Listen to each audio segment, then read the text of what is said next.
Everyone, আমার একটি ছোটো মিনি ব্লগে তোমাদের অনেক অনেক স্বাগত। আজকে হচ্ছে জামাই ষষ্ঠী। তো জামাই ষষ্ঠীর দিন সকাল 7টার মধ্যে আমরা বেরিয়ে পড়েছিলাম।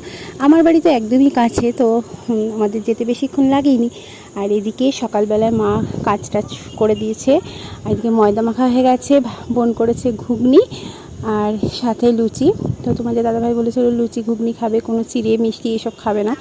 তো জামাইকে দেওয়া হয়ে গেছে লুচি ঘুগনি।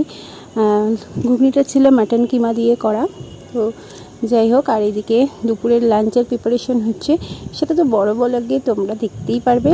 তো এদিকে দেখো রান্নাটা আমিই করছি। অ্যাকচুয়ালি মা বলেছে বিরিয়ানি খাবে ভাই বোন সবাই, আর আমার হাতের করতে। তো বিরিয়ানির প্রিপারেশনটাও আমি রেডি করছিলাম। এখানে দেখো মোটামুটি হয়ে গেছে, প্রায় 2টোর মধ্যে রান্নাবান্না আমার কমপ্লিট। আর বিরিয়ানির পরে ওই যে মাটন কষাটাও আমি বসিয়ে দিয়েছি।